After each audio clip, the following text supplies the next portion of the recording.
Hey guys, Maxim here again. Um, so today's video is gonna be about the control and how much we used to control things, and particularly like we like to think about relationships where we control other partners, but there's also other things in our life which we try to control. And I had a very interesting example today. So I had the students that I teach software development from America, and I teach them in the evening at specific time. Um, so I was going back home, and I have forgot about how horrible is traffic here in Moscow, and I got exactly at the rush hour. So for people who haven't lived in Moscow, the traffic here might take you 2 hours to get home for like 10 kilometers easily. So I forgot about that, and I haven't actually charged my phone, so my phone died before I could let a student know that I'm not gonna make it. And this was an interesting part about the control, because I started feeling like I'm sitting there and I'm realizing that I will be late, and I will be probably very late, not just like a little bit late, but very late for my session with that student.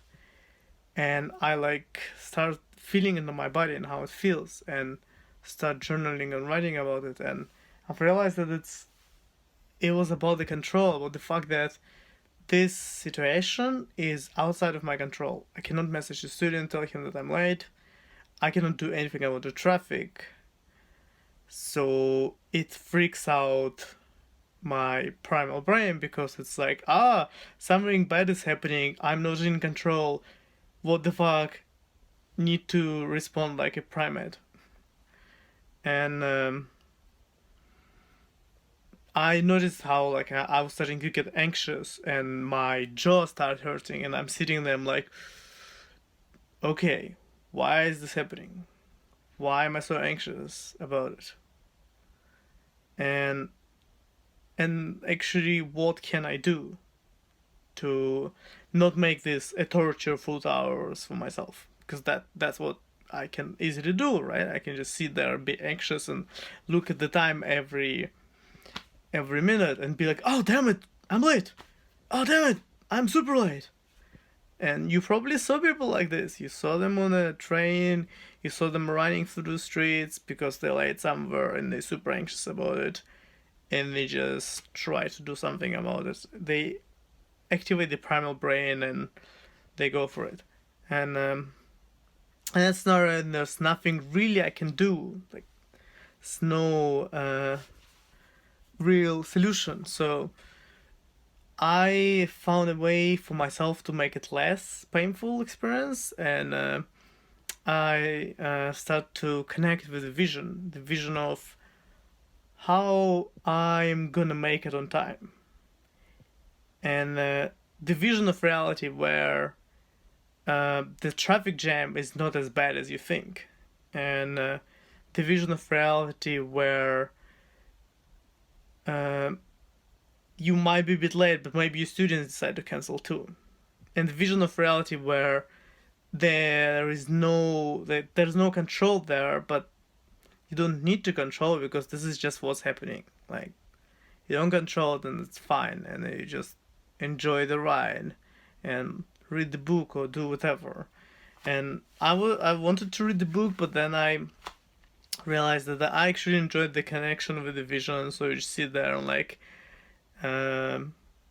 feel into how I'm gonna feel when the bus gonna stop, and then I'm gonna jump off the bus.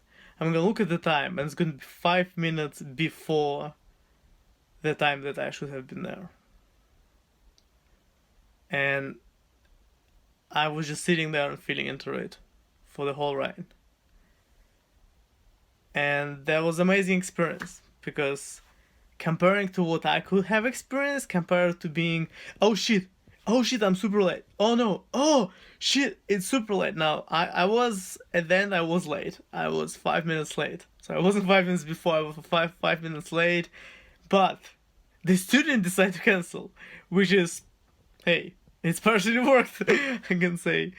It was very interesting experience for me because I realized that there is a connection there between me observing behavior of my caretakers doing exactly the same thing. Like my mom in particular, she likes to stress about stuff like a lot. Like for people who has ever met my mom, you probably know that it's like, oh my god, something's happening!